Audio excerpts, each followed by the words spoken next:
Hello दोस्तों, स्वागत है आपका अपने YouTube चैनल पर। हम जो सेल की सीरीज पढ़ रहे थे उसका सेकंड लेक्चर शुरू कर रहे हैं अपन।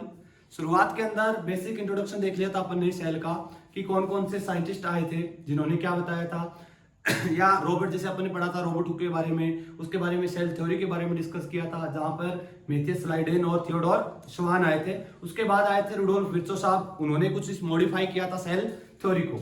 आगे अपन जो टॉपिक को बढ़ा रहे हैं वो ये बढ़ा रहे हैं कि नाम आता है सेल। तो सेल को अपन ने तो समझ लिया था कि सेल स्ट्रक्चरल और फंक्शनल यूनिट होती है लाइफ की, ठीक है। लेकिन अब दिमाग में क्वेश्चन आता है व्हाट इज सेल, कि सेल क्या है।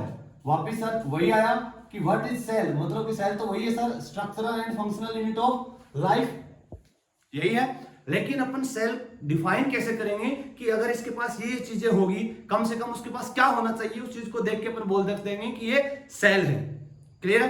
तो अगर अपन सेल को डिफाइन करेंगे या सेल होने के लिए मिनिमम क्राइटेरिया या मिनिमम रिक्वायरमेंट क्या होनी चाहिए, उस चीज की बात करते हैं कि for minimum requirement for a cell, क्या लिखा आपने, मिनिमम बोल रहा है। तो मिनिमम का मतलब कम से कम वो तो होनी ही चाहिए, इसके अलावा कोई चीज होगी तो कोई दिक्कत नहीं होगी।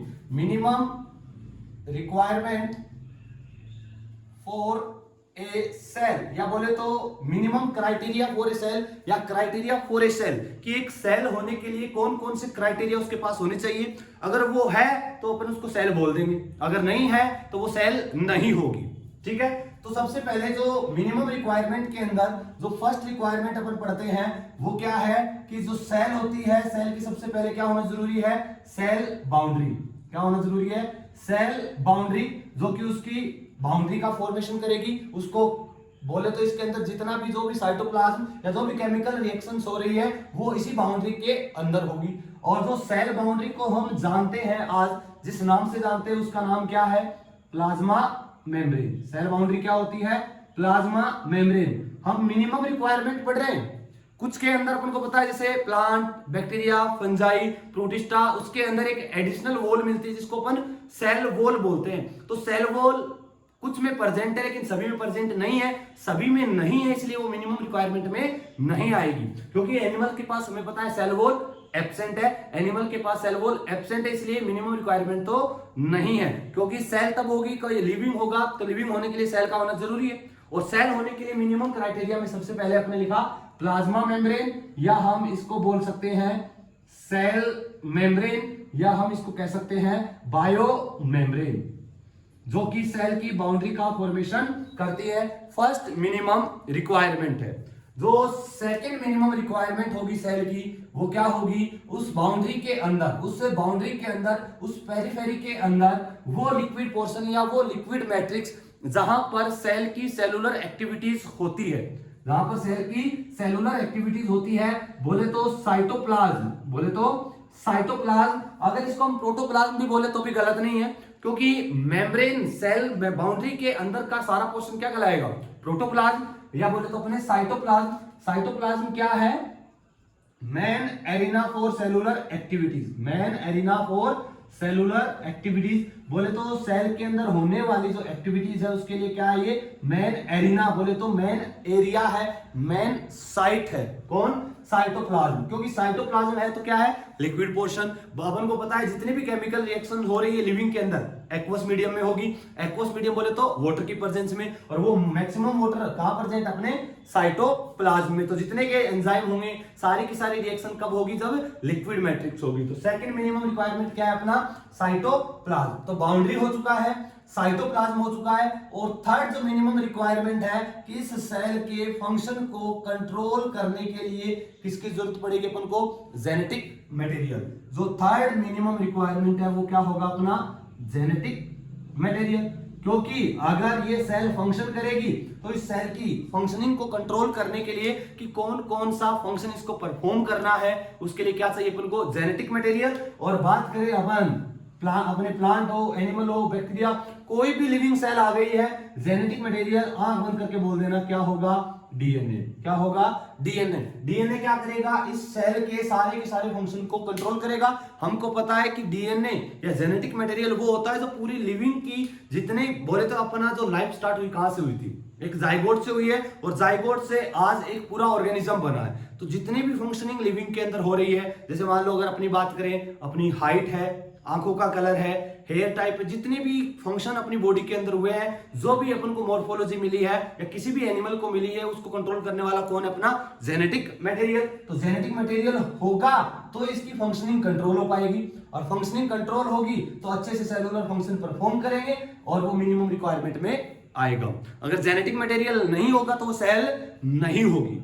अभी दिमाग में क्वेश्चन आता है, सर ठीक है जेनेटिक मटेरियल डीएनए है, ये सेल की मिनिमम रिक्वायरमेंट में आता है, लेकिन जब हम पढ़ते हैं कि हमने सुना है, हमने पढ़ा है कि एक नाम देखा, हमने सुना आरबीसी, जिसको हम एरिथ्रोसाइट भी बोलते हैं, और एक सेल देखा अपने फ्लोएम की सीव ट्यूब सेल, फ्लोएम की सीव ट्यूब सेल। सर इन दोनों सेल के अंदर तो न्यूक्लियस नहीं होता, तो फिर ये सेल कैसे कहला रही है? ये तो अपने लिविंग के अंदर जरूरी है, फिर ये कैसी सेल है? सुनिएगा, जो आरबीसी जब इमैच्योर होती है बेटा, जब बोन मैरो के अंदर आरबीसी बन रही है, जब वो इमैच्योर आरबीसी है, उस समय उसके अंदर न्यूक्लियस प्रेजेंट होता है। ड्यूरिंग मैच्योरेशन प्रोसेस, जब वो मैच्योर हो जाएगी, उस समय उसका न्यूक्लियस डीजनरेट कर दिया जाएगा, और उसका न्यूक्लियस उस समय तक जितने एसेंशियल एंजाइम, जितने प्रोटीन साइटोप्लाज्म में रिक्वायर्ड होंगे, उसको 120 डेज के लिए सर्वाइव करने के लिए, क्योंकि आरबीसी का लाइफ स्पैन कितना? 120 डेज। तो 120 दिन तक सर्वाइव करने के लिए उसके अंदर जितने भी प्रोटीन एंजाइम की रिक्वायरमेंट होती है, वो सारा का सारा सिंथेसाइज करके डिजनरेट होता है। कौन? डीएनए। और एडिशनल जितने भी सेल ऑर्गेनेल्स है, सारे के सारे डिजनरेट हो जाएंगे, क्योंकि हीमोग्लोबिन को ज्यादा से ज्यादा स्पेस प्रोवाइड करवा सके और वो गैस का बोले तो ऑक्सीजन का अच्छे से अच्छा ट्रांसपोर्ट कर सके। इसलिए आरबीसी के अंदर इमैच्योर में न्यूक्लियस होता है, मैच्योरिटी पे डिजनरेट होता है, तो बोले तो वो सेल है। जैसे सीव ट्यूब सेल, फ्लोएम के अंदर हम पढ़ते हैं कि फ्लोएम के अंदर सीव ट्यूब सेल है, और इस सीव ट्यूब सेल की सिस्टर सेल को अपन बोलते हैं कॉम्पेनियन सेल। क्या बोलते हैं? Companion cell. तो सीव ट्यूब सेल के पास हमें पता है न्यूक्लियस एब्सेंट है, लेकिन साइटोप्लाज्म है, मेम्ब्रेन है, प्लांट की तो सेल वॉल भी है, लेकिन फंक्शनिंग कंट्रोल कौन कर रहा है? इसकी सिस्टर सेल, बोले तो कॉम्पेनियन सेल के न्यूक्लियस से उसके साइटोप्लाज्म के सारे फंक्शन को कंट्रोल किया जाता है। तो कंट्रोल करने वाला इनके पास है, इसलिए अपन इनको सेल कंसीडर करते हैं। ठीक है, तो ये आ गई मिनिमम रिक्वायरमेंट। तो मिनिमम रिक्वायरमेंट में सेल वॉल नहीं आई, क्योंकि वो सबके पास नहीं है। यहां पे अपने साइटोप्लाज्म सबके पास होना जरूरी है, जिसके पास साइटोप्लाज्म नहीं वो सेल नहीं। Next genetic material. Genetic material लिखा है अपने, न्यूक्लियस नहीं लिखा। बोले तो इसके चारों ओर अगर अपन मेम्ब्रेन बना दे तो ये क्या बन जाएगा? न्यूक्लियस। तो न्यूक्लियस क्यों नहीं? क्योंकि हमें पता है कि प्रोकैरियोट और यूकैरियोटिक दो टाइप के ऑर्गेनिज्म है। प्रोकैरियोट के अंदर न्यूक्लियर मेम्ब्रेन एब्सेंट है, बोले तो न्यूक्लियस, वेल डेवलप्ड न्यूक्लियस नहीं होता, यूकैरियोट में होता है। इसलिए क्या बोला कि यहां पर जेनेटिक मटेरियल का होना जरूरी है, न्यूक्लियर मेम्ब्रेन का होना जरूरी नहीं है। तो ये क्या है? Minimum criteria. अगर ये 3 क्राइटेरिया जो फॉलो करेगा तो वो सेल कहला सकता है। उसको हम बोल सकते हैं कि वो एक कंप्लीट सेल हो सकती है, बोले तो इंडिपेंडेंट एग्जिस्टेंस नेचर के अंदर शो कर सकती है। तो मिनिमम क्राइटेरिया ये होना जरूरी है। इनमें से कुछ भी कम होगा तो नहीं चलेगा। इसके एडिशनल मान लो इसके पास सेल वॉल आ गई, इसके पास न्यूक्लियर मेम्ब्रेन आ गई, इसके पास दूसरे सेल ऑर्गेनल्स आ गए जो कि जिसमें मेम्ब्रेन बाउंड है, मेम्ब्रेन लेस है, तो वो आएगा तो कोई दिक्कत नहीं है, लेकिन कम से कम ये तो होना जरूरी है। तब उसको क्या बोलेंगे अपन? सेल। और वो अपने इन्वायरमेंट या नेचर के अंदर इंडिपेंडेंट एग्जिस्टेंस शो कर सकती है। तो ये क्या है? मिनिमम रिक्वायरमेंट किसी भी सेल के होने के लिए। क्लियर है? तो आज अपने देखा कि ये सेल क्या है। ये सेल ही तो क्या है? लिविंग की क्या है? क्या है? स्ट्रक्चरल एंड फंक्शनल, या बोले तो फंडामेंटल यूनिट। फंडामेंटल यूनिट का मतलब लास्ट क्लास में डिस्कस किया था, मतलब जो सिर्फ उसी के पास हो, बोले तो लिविंग के पास हो, दूसरे के पास वो नहीं, जो कैरेक्टर दूसरे के पास नहीं हो वो उसका फंडामेंटल कैरेक्टर है। बोले तो सेल का होना लिविंग का फंडामेंटल कैरेक्टर है। क्लियर है? तो इसको तुम नोट डाउन कर सकते हो। ठीक है, कर लिया। चलिए आगे अपन बढ़ते हैं कि मिनिमम क्राइटेरिया देख लिया कि सेल होने के लिए क्या क्या चाहिए। तो अगर ये चीजें हैं तो हम उसको बोल देंगे कि वो क्या है? सेल है। चलिए भी आगे देखते हैं। अब दिमाग में क्वेश्चन आता है, सर हमने एक नाम सुना है वायरस, जो कि 2-3 साल तक हमको हमारा माहौल खराब किया, हमारी पढ़ाई को खराब किया।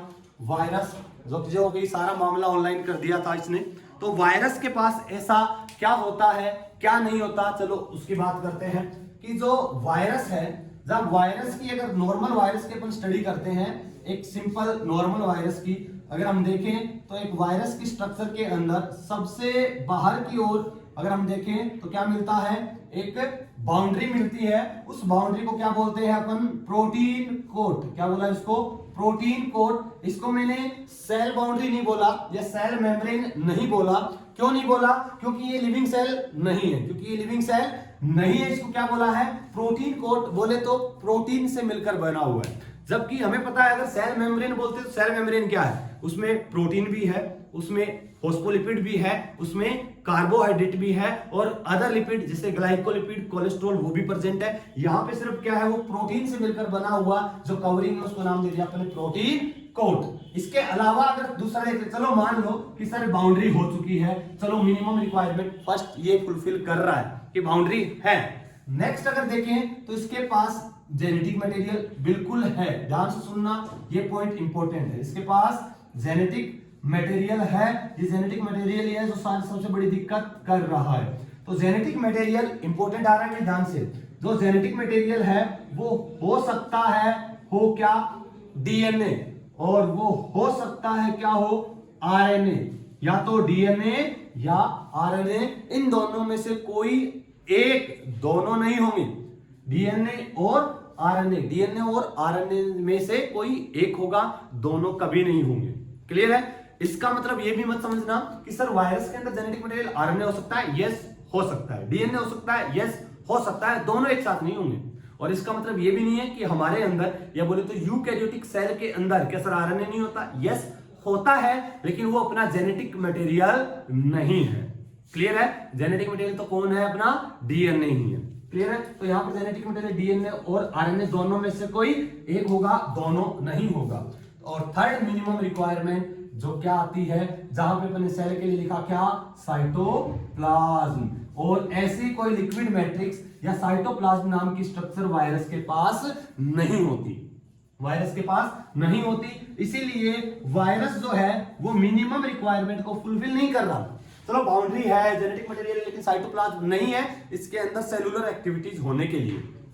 तो बोले तो वायरस एक कंप्लीट सेल नहीं है, क्या बोलेंगे, ये क्या है, एक इनकम्प्लीट सेल है, या बोले तो सेल ही नहीं है। और वायरस को क्या बोलते हैं अपन, ए सेलुलर। क्या बोलते हैं, ए सेलुलर। बोले तो सेल क्या है यहाँ पर, एब्सेंट है, या इसको अपन बोल सकते हैं नॉन सेलुलर। तो बोले तो इसमें सेल नहीं है, इनकम्प्लीट सेल, ए सेलुलर या नॉन सेलुलर इसको हम कह सकते हैं। क्लियर है। तो अब आगे अपने कई बार ये भी सुना है क्या मिलता है, तो कैसे काम करता है सर। जब इसको साइटोप्लाज्म मिल जाता है ना तो इसको मजा आ जाता है। मजा आने का मतलब है कि इसका जेनेटिक मटेरियल धूम धड़ाके से काम करता है और सेलुलर एक्टिविटीज को शो करके पूरा जितना भी प्रोटीन जेनेटिक मटेरियल को इसको डिवाइड होना होता है अपने खुद के जेनेटिक मटेरियल को, वो धुआंधार तरीके से करता है। कैसे, मान लो, देखो मान लो अगर कोई सेल है, किसी भी सेल के अंदर वायरस ने अगर इन्फेक्शन कर दिया, ये लो ये वायरस ने इन्फेक्शन कर दिया। वायरस क्या ट्रांसफर करता है, अपना जेनेटिक मटेरियल इस सेल के अंदर ट्रांसफर कर देगा, और जिसको वायरस इन्फेक्ट करता है वो सेल क्या है, इसकी होस्ट सेल। क्या है, होस्ट सेल। जैसे ही होस्ट सेल में वायरस ने अपना जेनेटिक मटेरियल ट्रांसफर किया तो वो जेनेटिक मटेरियल को क्या मिल चुका है अभी, साइटोप्लाज्म। और वो कहां जाएगा, इस यूकैरियोटिक सेल अगर है तो उसके न्यूक्लियस में, और यूकैरियोटिक सेल के न्यूक्लियस के जेनेटिक मटेरियल के साथ अपने आप को इनकॉर्पोरेट कर लेगा। कॉर्पोरेट करके उसकी पूरी मशीनरी को अपने कंट्रोल में करेगा, फिर प्रोटीन सिंथेसिस करेगा और अपने डीएनए का या आरएनए का रेप्लिकेशन करेगा, अपने नंबर बढ़ाएगा, और कुछ समय बाद इतने नंबर हो जाएंगे, इतना मल्टीप्लिकेशन हो जाएगा कि वो सेल को बस्ट कर देगा, सेल को खत्म कर देगा। तो ये क्या रह रहा है, कहां जाके एक्टिवेट हो रहा है, होस्ट सेल के अंदर। बोले तो कहां कब एक्टिवेट होता है ये, inside host cell, inside host cell. इसलिए मैं इसको बोल सकता हूं क्या है ये, इंट्रा सेलुलर पैरासाइट। क्या है, इंट्रा सेलुलर पैरासाइट। बोले तो सेल के अंदर मिलने वाला पैरासाइट। पैरासाइट क्या होता है तुम्हें पता है, अच्छा सच्चा सफल पैरासाइट वही है जो होस्ट के साथ सरवाइव करता है। जब तक होस्ट की सेल के अंदर है, होस्ट सेल खत्म, नेक्स्ट सेल को इन्फेक्ट करेगा। तो ये क्या, इंट्रा सेलुलर पैरासाइट। तो बोले तो सेल के अंदर मिलने वाला पैरासाइट। अब अगर इनसाइड होस्ट सेल है तो ये क्या करेगा, बिहेव लाइक लिविंग। किसकी तरह बिहेव करेगा, बिहेव लाइक लिविंग। लिविंग नहीं है, किसकी तरह बिहेव कर रहा है, लिविंग की तरह बिहेव कर रहा है, क्योंकि इसको साइटोप्लाज्म मिल गया, न्यूक्लियोप्लाज्म मिला, बहुत सारे एंजाइम मिले, प्रोटीन मिला, धुआंधार तरीके से एक्टिविटी शो करेगा। अब अगर ये होस्ट सेल के बाहर हो, अगर अपन लिखे outside the host, outside the host cell अगर ये है तो किसकी तरह, क्योंकि इसके पास साइटोप्लाज्म नहीं होगा तो किसकी तरह काम करेगा, बिहेव लाइक नॉन लिविंग। तो किसकी तरह एक्शन करेगा, ये नॉन लिविंग की तरह बिहेव करेगा। तो होस्ट सेल है तो लिविंग है, नहीं है तो ये नॉन लिविंग है। मान लो किसी भी इनएनिमेट ऑब्जेक्ट के ऊपर वो पड़ा है जो नॉन लिविंग है, ठीक है। तो मान लो यहां पे अगर वायरस है, यहां पे अगर वायरस बैठा है, ये लो वायरस है मान लो, तो ये वायरस जब तक किसी लिविंग के अंदर नहीं जाएगा ये नॉन लिविंग ही रहेगा, लिविंग की तरह एक्शन नहीं करेगा जब तक इसके साथ छेड़खानी नहीं की जाए, जब तक इसको टच करके कोई भी होस्ट ऑर्गेनिज्म के अंदर एंट्री ना हो तब तक नॉन लिविंग है, ये उड़ के नहीं आएगा। ये हो सकता है एयर के थ्रू, अगर एयर में प्रेजेंट हो तो वो एयर या गैस के साथ क्या हो सकता है, अपनी बॉडी के अंदर जा सकता है, किसी दूसरे होस्ट के अंदर जा सकता है। क्लियर है। तो लिविंग के बाहर नॉन लिविंग, लिविंग के अंदर लिविंग की तरह बिहेव कर रहा है, इसलिए इसको क्या बोलते हैं अपन, कनेक्टिंग लिंक बिटवीन, क्या बोलेंगे इसको, connecting link between living and non living. तो नॉन लिविंग और लिविंग के बीच की क्या है, ये कनेक्टिंग लिंक है। क्लियर है, क्योंकि लिविंग के अंदर तो कैसा है, ये लिविंग की तरह बिहेव कर रहा है, आउटसाइड लिविंग या बोले तो आउटसाइड होस्ट कैसा है, नॉन लिविंग की तरह बिहेव कर रहा है। तो ये है वायरस की, वायरस को अपन सेल बोले कि नहीं बोले। क्लियर है। तो वायरस एक कंप्लीट सेल नहीं है, इनकंप्लीट सेल है, या उसको बोल सकते हैं एसेलुलर या नॉन सेलुलर। क्लियर है। और वायरस के अंदर जेनेटिक मटेरियल ध्यान रखना, डीएनए और आरएनए में से कोई एक, इसके अलावा कोई भी पूछ ले, प्लांट हो, कोई एनिमल हो, बैक्टीरिया हो, जो लिविंग है मतलब जिसके पास सेल है उसका जेनेटिक मटेरियल अपनी नेचर में डीएनए है। क्या है, डीएनए सबके अंदर। बोले बैक्टीरिया डीएनए गधा, डीएनए घोड़ा, डीएनए हाथी, डीएनए आदमी, अरे सब के अंदर क्या है, जेनेटिक मटेरियल डीएनए है। क्लियर है। तो इसको उतार सकते हो, काम की चीज है। और बाकी प्लांट डाइवर्सिटी या बायोलॉजिकल क्लासिफिकेशन के अंदर हम वायरस की डिटेलिंग करते हैं। क्लियर है, हो गया होगा, उतार सकते हो तुम लोग। चलिए भाई, हाँ एक क्वेश्चन कई बार पूछ लेता है कि genetic material of virus, option आ रहे हैं बताना भी, genetic material of virus, first option RNA, second option DNA, third option DNA and RNA, fourth option DNA और आरएनए। तो आंसर क्या होगा, डीएनए और आरएनए, या तो डीएनए हो सकता है या आरएनए, दो डीएनए एंड आरएनए कभी नहीं होगा। क्लियर है। तो ये अपने देखा कि सेल होने के लिए क्या जरूरी है, और सेल नहीं है तो उसके पास क्या कमी है कि वो सेल नहीं है। क्लियर है। इसी के बेस पर आज हम जो हम देख रहे हैं ऑर्गेनिज्म को दो देखते हैं, किस किस टाइप का ऑर्गेनिज्म हो सकता है, किस किस टाइप का ऑर्गेनिज्म हो सकता है। देखिएगा बेटा कि जो ऑर्गेनिज्म है, अगर ऑर्गेनिज्म के पास सिंगल सेल है, ऑर्गेनिज्म के पास केवल सिंगल सेल है, तो उस ऑर्गेनिज्म को क्या बोलते हैं हम, क्या बोलेंगे, यूनिसेलुलर ऑर्गेनिज्म। जिसके पास एक ही सेल है उसको क्या बोलेंगे, यूनिसेलुलर ऑर्गेनिज्म। जिसके पास मेनी सेल्स है, बोले तो बहुत सारी सेल्स है, तो उनको क्या बोलेंगे, मल्टी सेलुलर ऑर्गेनिज्म। क्या बोलेंगे, मल्टी सेलुलर ऑर्गेनिज्म। ध्यान से सुनना, बहुत शानदार कंसेप्ट है, यूनिसेलुलर ऑर्गेनिज्म और मल्टी सेलुलर ऑर्गेनिज्म। अपनी एनसीईआरटी बोलती है cell the unit of life वाले चैप्टर के अंदर कि यूनिसेलुलर ऑर्गेनिज्म होने के लिए दो क्राइटेरिया वो फॉलो करना चाहिए। अगर वो दो क्राइटेरिया फॉलो कर रहा है तो वो यूनिसेलुलर ऑर्गेनिज्म कहलाने लायक है, अदरवाइज नहीं। सबसे पहला तो क्या कि यूनिसेलुलर ऑर्गेनिज्म वो होगा जो इंडिपेंडेंट एग्जिस्टेंस शो करता है। क्या शो करता है, बोले तो यूनिसेलुलर ऑर्गेनिजम्स आर कैपेबल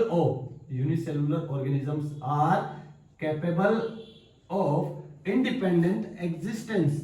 बोले तो उनको सर्वाइवल के लिए वो अपनी नेचर के अंदर एक अकेली सेल भी सर्वाइव कर सकती है। उसको सर्वाइवल के लिए किसी दूसरी सेल का होना जरूरी नहीं है, अगर अकेला है वो तो भी सर्वाइवल हो सकता है। तो बोले तो इंडिपेंडेंट एग्जिस्टेंस शो करना जरूरी है, कैपेबल ऑफ इंडिपेंडेंट एग्जिस्टेंस, समझ गए। बोले तो सेल अगर अकेली है नेचर में तो भी वो सर्वाइव कर सकती है, कोई दूसरी सेल का होना जरूरी नहीं है। जैसे एग्जांपल अमीबा सुना होगा तुम लोगों ने, ये बचपन में जब बायोलॉजी स्टार्ट होती है सबसे पहले नाम अमीबा का ही सुनते हो तुम।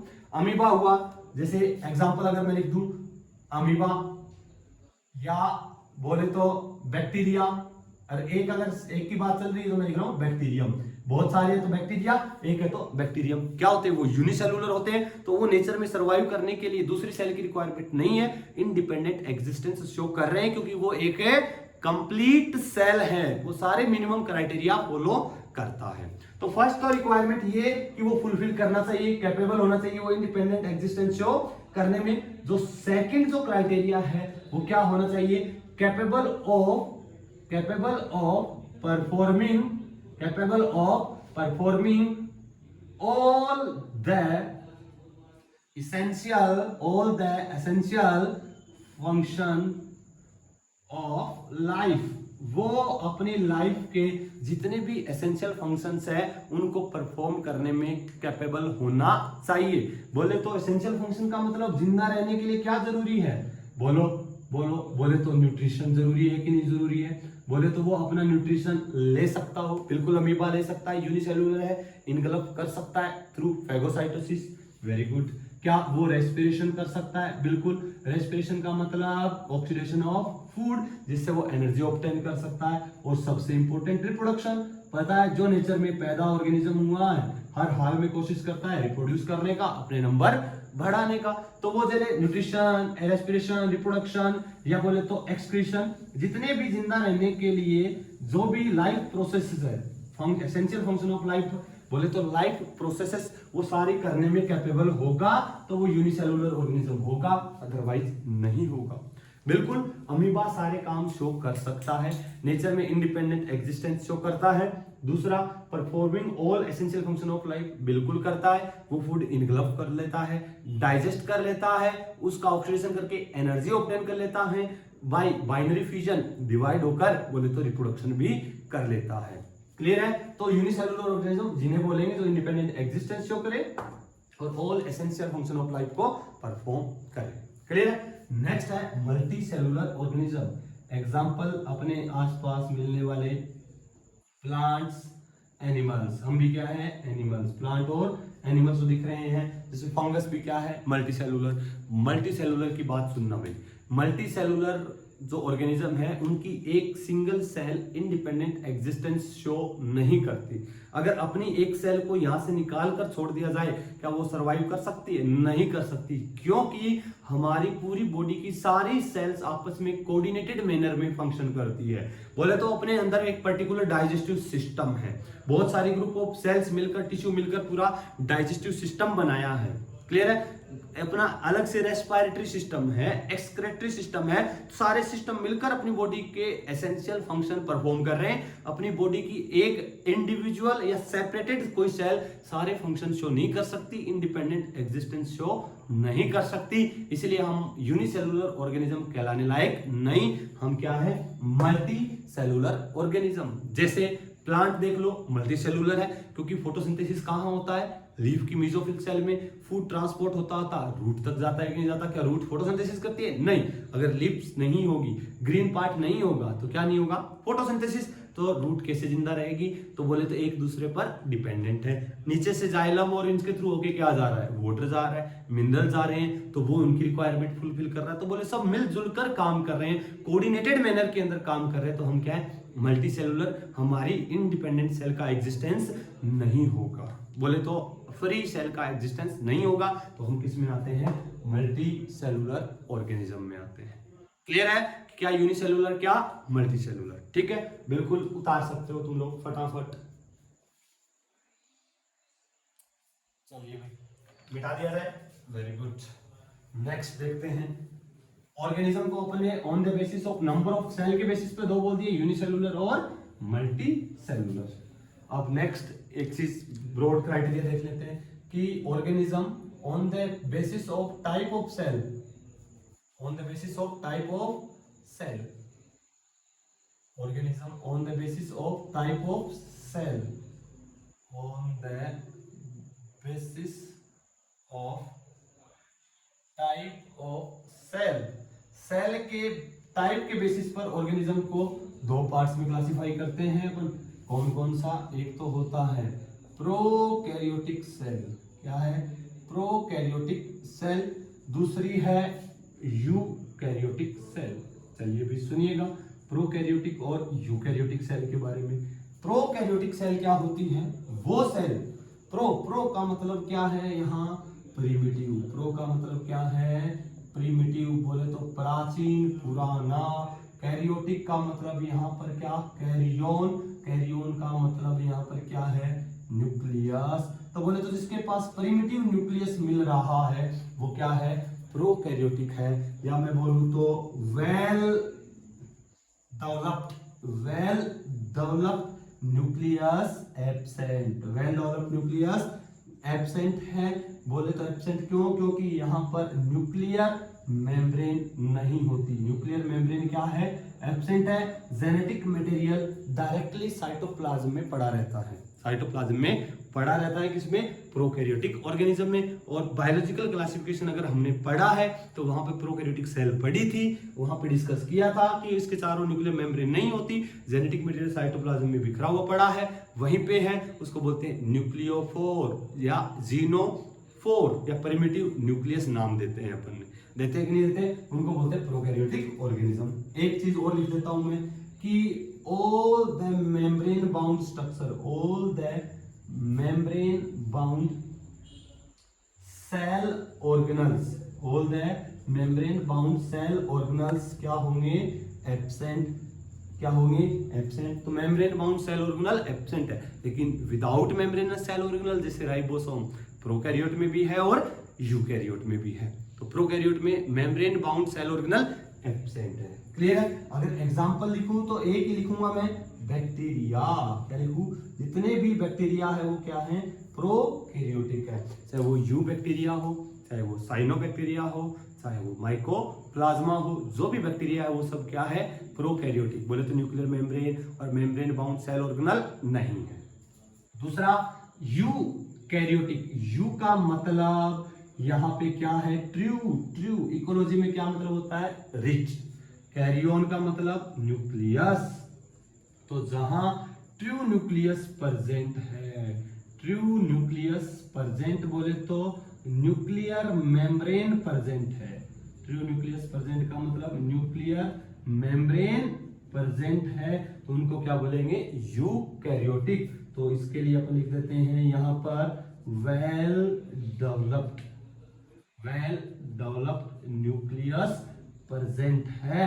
किसमें? यूकैरियोट्स में। दूसरा बोलो membrane bound cell organelles, membrane bound cell organelles present है, जैसे endoplasmic reticulum, Golgi body, lysosome, mitochondria, chloroplast, peroxisome, glyoxysome, सब क्या है? मेम्ब्रेन बाउंड सेल ऑर्गेनल सारे के सारे प्रेजेंट है। नॉन मेम्ब्रेनस भी प्रेजेंट है, मेम्ब्रेन लेस सेल ऑर्गेनल भी प्रेजेंट है।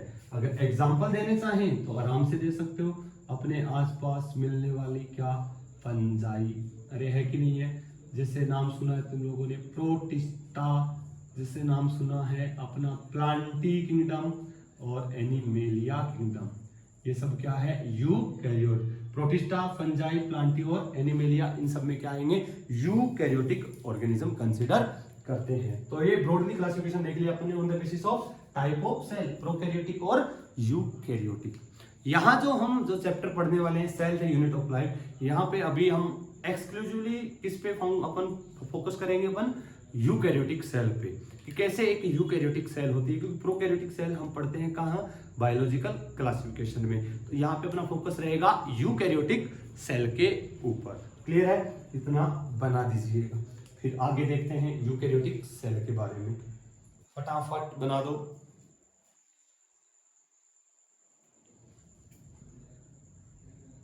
चलिए भाई, हो गया।